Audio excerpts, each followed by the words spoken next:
Don't let this happen to you. Well, that might happen, but you don't need to get gas on you.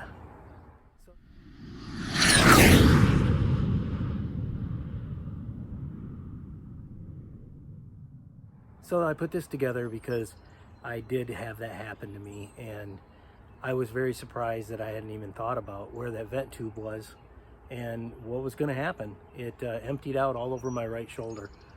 And here's a fix, and I hope it works for you. As you can see on the air conception, even though I've got it unhooked right now, this is your vent, and it goes straight up through the frame and out right here by your shoulder so that you can blow on it and put pressure in the tank so that when you press the carburetor button here, it primes the engine. Well, that's good and all. As you can see, all the gas starts to come this way and goes right up the vent. Right up the vent and dumps out, because when you hit here, the vent is lower in the gas tank. Has nowhere to go but right on your shoulder. Oh, dripping all over. Now, if you flip to the left, in the tank, actually, it's kind of nice that it only goes towards the gas cap, which doesn't have a vent, which is good. And it stays, but if you had the tank really full and it happened right on takeoff, which it usually does, then it could still, then this wouldn't be poured on your shoulder, it'd be pouring out on your head with the exhaust right here. Need I say what the inherent problem with that is? What I did is I hooked a new hose gas line on the vent, routed it up the frame and over to the left and out the spar to the end of this side of the net. Now, the reason I did that is because I don't take this apart very much. If I did, that spar can just go with the net. Not a big deal. I don't have to keep unwire tying it. You know, the inherent other reason to have it wire tied permanently is you don't want this in the prop, of course, but you do want it flexy enough so that you can still put pressure on it. And I found that it's actually easier to blow pressure in the tank on this side and reach this valve and be able to see the gas line and everything. So this actually works better for me. There we go. Now, if it goes to the right, now this is the great part.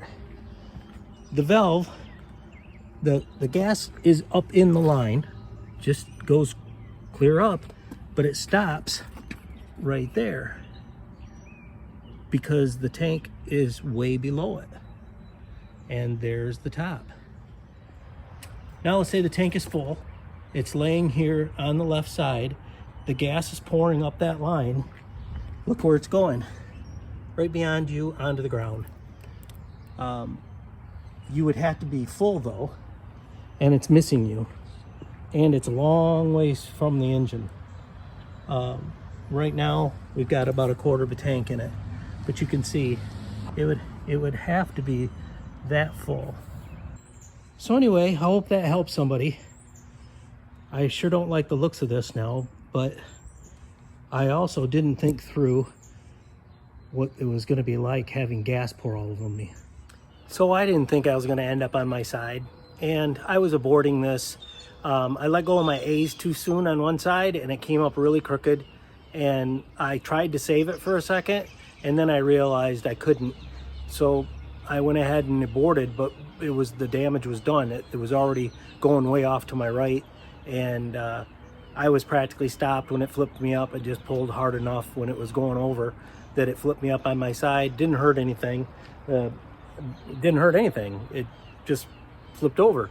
And then I found out that while I'm trying to get out my harness, which was awkward, it's very hard to unclip when you're in that position.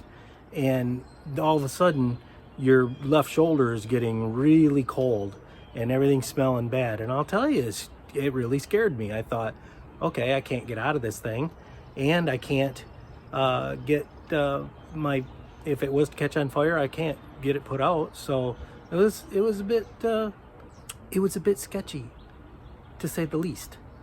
I never thought through my vent. So this is going to help me with the confidence that it's not going to happen again, because now I've tested it with a half a tank of gas just fine, and nothing happens. So that's huge to me. It's ugly, but here's the fix.